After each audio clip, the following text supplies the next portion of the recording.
बोला तो जो सजा मिलेगी आई एग्री, मैं सजा भूल करने के लिए तैयार। ठीक है, चल अब तेरे को दूर ले जाता हूँ यहाँ से।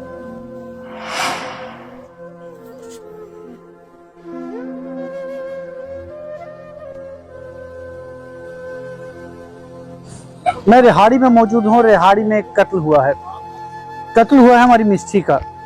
क्योंकि अक्सर जब कोई व्यक्ति जब किसी पर निर्भर रहता है और वो अपनी जान का ख्याल न रख पाए तो वो कत्ल से कम नहीं है। मिस्टी के पीछे एक पूरी कहानी हमने पहले भी आपको दिखाई थी, किस तरह से मोहल्ले वासी अब अलग ही वर्जन रखते थे और उसके चाचे का वर्जन भी हमने आपको दिखाया था, और असल मायने में उसके बाप का क्या रोल था वो भी हमने आपको दिखाया था। लेकिन आखिर इस पूरी उधेड़-बुन में हम मिस्टी को नहीं बचा पाए। देर शाम को मिस्टी ने दम तोड़ दिया और एक बार फिर से वो जो कश्मकश पहले शुरू हुई थी, अब मिस्टी की मौत के बाद वो कश्मकश फिर से शुरू हो चुकी है। मोहल्ले वाले का कहना है कि मिस्टी को बचाया नहीं गया, उसे बचाया जा सकता था। लेकिन जो व्यथा सच में थी वो हमने सब पहले भी आपको दिखाई थी कि किस तरह से बाप के नशेड़ीपन होने की वजह से मिस्टी को सफर होना पड़ा, और उस बीच पिस गया मिस्टी का चाचा। और जब पूरी असलियत बाहर आई तब तक स्थिति बहुत हाथ से निकल चुकी थी। अब जो सिचुएशन थी, जब मिस्टी को मोहल्ले वासियों ने एक एनजीओ के हाथ सौंपा था, करीब 10 से 15 दिन रखने के बाद उस एनजीओ ने भी अपने हाथ खड़े कर लिए और चाचे को जबरन ये मजबूर किया कि वो अपनी बच्ची को यहाँ तो ले जाएं या उन्हें पैसे दें कि उसका इलाज हो। ये भी बोला उन्होंने एनजीओ ने। अब चाचे ने ये मुनासिब समझा, वो तो पहले ही कह रहा था कि मिस्टी मुझे दे दो, मैं मिस्टी का खुद इलाज कर लूंगा, और अगर एनजीओ ने भी हमसे ही पैसे लेके करना है तो फिर हम खुद अपनी बच्ची का इलाज क्यों ना करवा लें। उसके बाद बच्ची को घर लाया गया, लेकिन तब तक मिस्टी की हालत बहुत बद से बदतर हो गई। उसके बाद क्या हुआ खुद अनिल जी से जानेंगे। अनिल जी, पहले ये बताइए, बच्ची को जब आपने एनजीओ से लाया उसकी क्या हालत? जब बच्ची को एनजीओ से लाया था तो सर तो बच्ची की हालत तब उस टाइम पे ठीक थी। ठीक है, फिर इसके बाद जब हम घर पे लेकर आए तो उसकी आहिस्ता आहिस्ता उसको स्वेलिंग आना शुरू हो गई। हाँ जी, बेड रेस्ट पे लेटी हुई थी, चला नहीं जा रहा था उससे, उसको स्वेलिंग होना शुरू हो गई थी, पानी मतलब पैर फूलना शुरू हो गए थे। हमने एनजीओ से इस बारे में कंसर्न किया कि मैडम देखिए प्लीज जाके देखो बच्ची को, देखो क्या हो रहा है बच्ची के साथ, इसको बताइए कहाँ लेके जाना है। तो एनजीओ वाले कभी कहते थे हाँ जी हम कभी कोर्ट में है, कभी कहाँ पे हैं। फिर एक बार वो घर पे आए, देखा उन्होंने, कोई बात नहीं हम देखते हैं, कोई बात नहीं हो जाएगा, आप केयर करो। मैंने कहा मैडम केयर तो हम कर रहे हैं, बेटी को ट्रीटमेंट की जरूरत है। अनिल जी, आप ही ले रहे थे किसी प्राइवेट हॉस्पिटल में, कहीं अच्छे हॉस्पिटल? यहाँ से हम बीएन हॉस्पिटल में गए थे सर। बीएन हॉस्पिटल में उन्होंने कोई एमएससी या पता नहीं क्या चीज, क्या नाम, एमएलसी, ठीक है, वो उन्होंने लगाया हुआ था, उन्होंने एडमिट नहीं किया। ये कहते भतरा ले जाओ, वहाँ पे भतरा लेके गए, पूरा दिन वहाँ पे भतरा में रहे। रात को भतरा वालों ने भी बोल दिया जी यहाँ से ले जाओ, यहाँ से ले जाओ इसको, कटरा ले जाओ इसको। फिर वहाँ से कटरा लेके गए, रात को एम्बुलेंस की, वहाँ से कटरा लेके गए। कटरा वालों ने भी बोल दिया इस पे एमएलसी लगी हुई है, हम नहीं एडमिट करेंगे इसको। अच्छा, एमएलसी की वजह से उसे प्राइवेट इलाज नहीं मिल पाया? नहीं जी, उसको हाँ एमएलसी की वजह से प्राइवेट इलाज नहीं मिल पाया। फिर हमने वहाँ से वापस आए, अगले दिन हम इसको जीएमसी में एडमिट किया। जीएमसी में ट्रीटमेंट नहीं चल रहा था, इसका ठीक नहीं हो रहा था। फिर हमने यहाँ के जो चौकी अफसर है अनिल जी, उनसे हमने कंसर्न किया कि सर ऐसी बात है, वहाँ पे कोई भी प्राइवेट हॉस्पिटल वाला से नहीं ले रहा है, इस पे एमएलसी है जो, इसको हटाया जाए, तो हम ऐसा कहीं प्राइवेट इसका करूँ। तो उन्होंने कहा यही जवाब था कि भाई हम इस बारे में कुछ नहीं कर सकते, आप कोर्ट से लिखा के लेकर आओ, तो उसके बाद आगे हम कार्रवाई करेंगे। ऐसे मैंने कहा सर मेरे पास इतना टाइम नहीं कि मैं कोर्ट के चक्कर काटूं, मैं अकेला कहाँ भागूं, बच्ची को देखो, कोर्ट को देखो, अपने घर की प्रॉब्लम देखो, लेकिन किसी ने मदद नहीं की। फिर मैंने यहाँ के जो घर का विशाल जी है उनसे मैंने कंसर्न किया कि ऐसी बात है, तो उन्होंने भी एक बात बोली कि आप जी मैं आपकी कोई मदद, पहले आपकी मदद एक बात पे करूंगा, आप डोर टू डोर जाइए, पूरे मोहल्ले वालों से हाथ जोड़ के माफी मांगिए, उसके बाद मैं आपकी मदद करूंगा। कॉर्पोरेटर ने बोला? हाँ जी, विशाल झंडे यहाँ पे। तो मैं तब आपकी मदद करूंगा, नहीं तो अदरवाइज मैं नहीं मदद करूंगा, मुझसे कोई मदद की उम्मीद मत कीजिए। मतलब कि हर बंदे ने हाथ खड़े कर दिए, जितने भी यहाँ पे थे मोहल्ले वाले जितने भी थे, जिन्होंने इतना कुछ बोला, इतना कुछ किया। 25 दिन 30 दिन से लड़की हॉस्पिटल में है, एक बार भी उसको देखने तक नहीं आए, एक बार भी देखने नहीं आए। अब बताओ मैं क्या करता हूँ? कौन है आखिर मिस्टी का कातिल? ये चाचा जिसने करीब 18 से 19 साल तक उस बच्ची को पाला, जिसने जब उसके बाप जो मिस्टी का असली बाप है, जब उसने अपने भाई को बोला कि मेरी बच्ची तू वापस मुझे कर दे, तो मजबूरन, क्योंकि लीगल राइट्स उसके पास कुछ थे नहीं अनिल जी के पास, तो इन्हें मजबूरन उसके बाप को बेटी सौंपनी पड़ी। उसके बाद मोहल्ले वासी आए, मोहल्ले वासियों ने खूब दुख दर्द समझा। उस दिन मीडिया कैमरे की वाहवाही लूटने के लिए काफी ज्यादा बच्ची को उठा के एनजीओ को सौंप दिया गया। क्या उसके बाद एनजीओ के पास कोई मोहल्ले वासी गया? उन्होंने ये दरकार देखी? MP सांसद जुगल किशोर शर्मा खुद उस बच्ची से मिलने आए क्या? उसके बाद उस बच्ची का हालचाल जाना गया, क्योंकि जब एनजीओ ने उस बच्ची को वापस चाचा के पास सौंपा, तब एनजीओ ने क्या सोचा कि जिस चाचे पर आरोप लगाए जा रहे हैं, क्यों एनजीओ उस चाचे को वापस वो बच्ची सौंप रहे हैं? उस समय मोहल्ले वासी कहाँ थे जिस समय उस चाचे को वो मिष्टी सौंपी गई थी? और कब से आपके पास है वो बच्ची? जब से वो एनजीओ वालों ने, कितने दिन हो गए? एनजीओ वालों ने जब ये हादसा हुआ था, उन्होंने 10 दिन रखा था, तो उन्होंने सीधा ये बोला। अब आपके पास कितने दिन हो गए बच्ची को? मेरे पास महीना 2 महीने तो हो ही गए इस बात। 1.5 से 2 महीने बच्ची वापस चाचे के पास है। अब वो मोहल्ले वासी कहाँ है जो ये कहते थे कि मिष्टी अगर चाचे के पास रहेगी तो मिष्टी जो है वो असुरक्षित है? करीब 1.5 से 2 महीने का, क्योंकि जब चाचे ने भतीजी वापस अपने बाप को सौंपी, वो 1 से 1.5 साल का अरसा था जिसमें मिष्टी बीमार हुई। उस समय के लिए पूरा आरोपी चाचे को ठहरा दिया गया।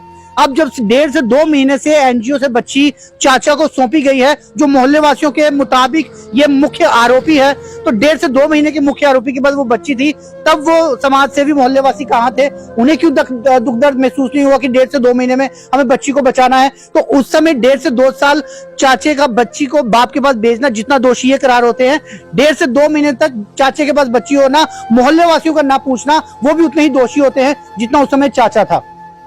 ये व्यथा सिर्फ कहने या सुनने से नहीं बनेगी, जिस पर बीतती है, जिस तन लागे वो तन जाने।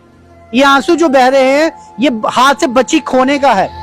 इस चाचे ने अपना सिर्फ एक बेटा रखा है, और बेटी सिर्फ इसलिए नहीं की कि उन्हें पता था कि मिष्टी का ख्याल उन्हें रखना है, मिष्टी का पालन पोषण उन्हें करना है। 18 से 19 साल उस बच्ची को अपनी बच्ची की तरह पाला, लेकिन मजबूरन इनकी ये बदकिस्मती थी कि बाप नशेड़ी। अब बाप के आगे किसकी चलती? ना तो उस समय मोहल्ले वासी आए कि बाप से कम लीगल राइट छीन कर चाचे को दिलवा दे ताकि ये ख्याल रखे, लेकिन कहने सुनने की बातें है ना, सिर्फ बात कैमरे के सामने कुछ और कैमरे के पीछे कुछ और होती है।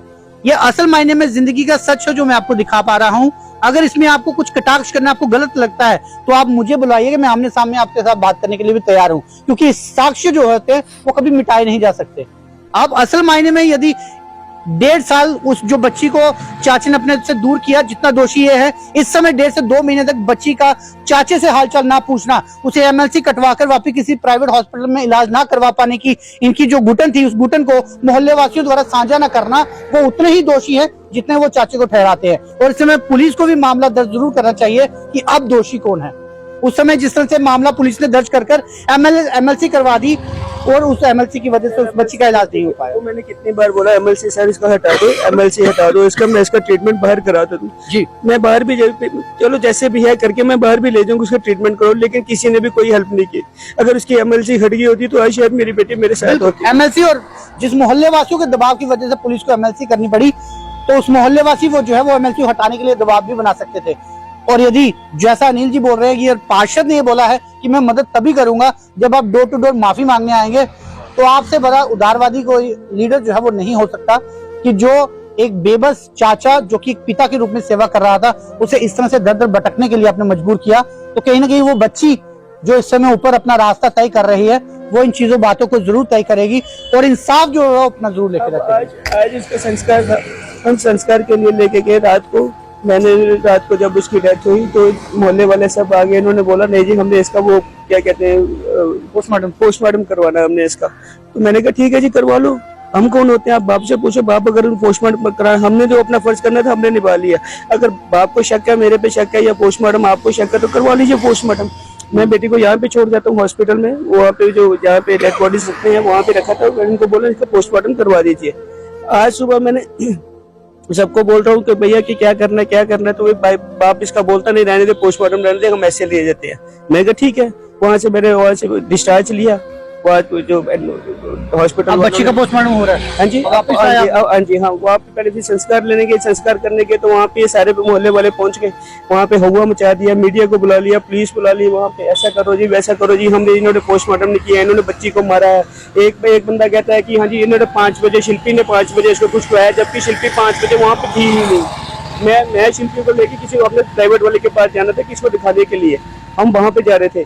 अब वहाँ पे हमने इसके बाप को बताया। ये जो मोहल्ले वासी आरोप लगा रहे थे, जब 1.5 से 2 महीने में आप जब दरबदर हो रहे थे कि बच्ची को इलाज करवा लो, तब ये मिले थे आपसे? नहीं मिले थे सर, इनको बोला मैंने विशाल को बोला, मैंने अपने नीचे सोनू है उसको बोला, मैंने कहा यार इनको बोल दे किसी तरीके की, इसका भैया एमएलसी का जो है इसको हटा दे। क्या बोलते? बस वो आपको मैंने बताया ना, एक तो अच्छा बातें सुन लेते हैं, अच्छा कोई बात नहीं कोई बात नहीं, उसको बोलते हो फोन करके बोलते, पहले तो उन्होंने फोन ही नहीं उठाया मेरा। मैं आपको, मेरे पास एक वीडियो है, मैं आपको फोन करके बताता हूँ, मैंने इनको रिकॉर्डिंग किया है, मैंने इनको फोन कर रहा हूँ, ये नीचे खड़े हुए हैं, मैं इनको फोन कर रहा हूँ, ये मेरा फोन ही नहीं उठा रहे थे।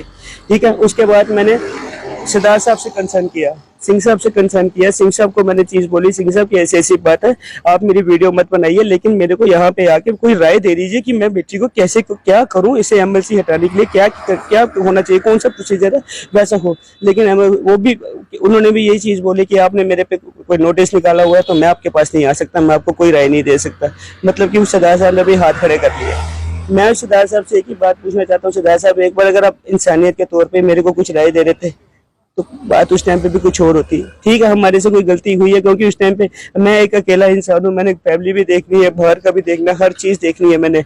जब मेरे घर पे इतना कुछ हुआ तो मेरे को उस टाइम पे लगा कि हाँ, ये मीडिया ये मेरे से गलत किया, मीडिया ने मेरी बात नहीं रखी। मीडिया को मेरा काम, उनका काम है अगर सब सच भी देखना, दोनों पक्ष का देखना, लेकिन ये नहीं कि एक पक्ष का आपने देख लिया, उन्होंने मोहल्ले में इतना हाहाकार मचा दिया। और मैं एक बात बोलना चाहता हूँ कि पूरी वीडियो भी देख लेंगे, वहां पे सिर्फ लेडीज ही थी सर, जो जेंट्स है जो मेरे को जानते हैं। मैं 5 साल का था जब वो मेरे को देख रहे हैं, आज मेरी 40 ईयर्स उम्र होगी, या उनको पता है कि मैं कैसा हूँ, मैं घर को कैसे चलाया है मैंने, मुझे ही पता है, ये और किसी को नहीं पता सर। बिल्कुल बिल्कुल, ऐसे चाचा को सूली पे ही चढ़ा देना चाहिए जिसने 18-19 साल तक बच्ची को अपने पास साथ पाला, जो एनजीओ द्वारा जबरन बच्ची को वापस सौंपने के बावजूद भी पूरी मशक्कत करता रहा तो कि उस बच्ची को बचा लिया जाए, क्योंकि बाप तो नशेड़ी है, उसको नशे से मुक्ति मिले तो वो अपने बच्ची के बारे में सोचे। तो ऐसे में ऐसे चाचा रूपी बाप के साथ ऐसा ही होना चाहिए, क्योंकि कलयुग है और कलयुग में ऐसा ही होता है। अपने कमेंट जो है वो कमेंट बॉक्स में जरूर दीजिएगा। जुड़े रहिए जमुना न्यूज़।